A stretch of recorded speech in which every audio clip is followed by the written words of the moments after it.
কালকে সুপ্রিম কোর্টের একটা জাজমেন্ট বেরিয়েছিল, যেটা আমি বলেছিলাম যে রিজনেবল রিকোয়ারমেন্টের ক্ষেত্রে ল্যান্ডলর্ডের কোনো বাড়ি থাক বা কোনো আলাদা অ্যাকোমোডেশন থাক বা নাই থাক, সে রিজনেবল রিকোয়ারমেন্টের গ্রাউন্ডে ডিগ্রি পাবে। এটা সুপ্রিম কোর্টের একটা ডিসিশান হয়েছিল, তা সেইটা আমি কালকে ভিডিও করে বলেছিলাম। সেক্ষেত্রে অনেকেই কোশ্চেন করেছে যে এটা তো ঝাড়খণ্ডের মামলা, তাতে আমাদের কি লাভ হবে। ধরুন, ঝাড়খণ্ডের প্রেমিসেস টেনেন্সি অ্যাক্ট আর আমাদের প্রেমিসেস টেনেন্সি অ্যাক্ট মধ্যে অনেক মিল আছে। যেমন ওদের ওখানেও রিজনেবল রিকোয়ারমেন্টের গ্রাউন্ডে মামলা হয়, আমাদের এখানেও হয়। ওদের ওখানে যা যা গ্রাউন্ড আছে মোরাললেস আমাদের এখানেও সেই একই গ্রাউন্ডে মামলা হচ্ছে। সুতরাং এখানে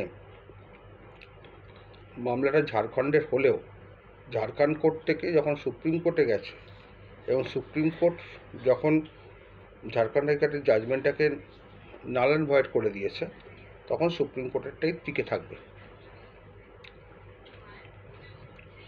তারপর অনেকে যেটা বলছেন গুজরাট হাইকোর্টের জাজমেন্ট, এই ঝাড়খণ্ড হাইকোর্টের জাজমেন্ট, ঝাড়খণ্ড আর ওয়েস্ট বেঙ্গলের যে প্রেমিসেস টেনেন্সি অ্যাক্ট, দুটোই আমাদের সকলকেই ওটা দেখতে হবে যে আইনটা এক আছে কিনা। ঝাড়খণ্ডের আইন আর আমাদের প্রেমিসেস টেনেন্সি অ্যাক্ট মোরললেস এক। সুতরাং ঝাড়খণ্ড কোর্ট থেকে যে মামলাটা সুপ্রিম কোর্টে গেছে, ঝাড়খণ্ড কোর্টে কিন্তু ল্যান্ডলর্ড পক্ষ হেরে গেছিল।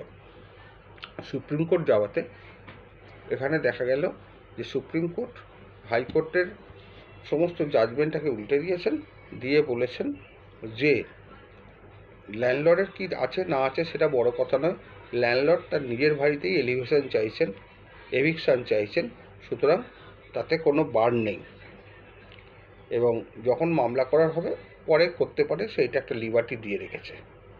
সুতরাং অনেকের যে কনফিউশনটা আছে, ঝাড়খণ্ড হাইকোর্টের মামলা সুপ্রিম কোর্টে গেছে, সেখানে অর্ডার হয়েছে, সেই মামলাতে আমরা পার্টি হব কি না বা আমাদের দায়বদ্ধতা কতটা। এখানে দেখা যাবে যে সুপ্রিম কোর্ট যেহেতু ঝাড়খণ্ডের মামলা নিয়ে অর্ডার করেছে এবং সেটা প্রেমিসেস টেনেন্সি অ্যাক্টের ওপরে, ঝাড়খণ্ডের প্রেমিসেস টেনেন্সি অ্যাক্টের ওপরে, আর আমাদের এখানে তো সব এমনি যে মিলগুলো থাকে তা সেটা ঝাড়খণ্ডের প্রেমিসেস টেনেন্সি অ্যাক্টের সঙ্গে অনেক মিল আছে। সুতরাং এই নিয়ে কোনো অসুবিধে নেই। সুতরাং যে কনফিউশনগুলো আপনারা বলছেন যে ঝাড়খণ্ড হাইকোর্টের জাজমেন্ট আমাদের কলকাতা হাইকোর্টে লাগবে কিনা বা কলকাতার কোর্টগুলোতে লাগবে কিনা, আমি আপনাকে বলেছি 100% লাগবে।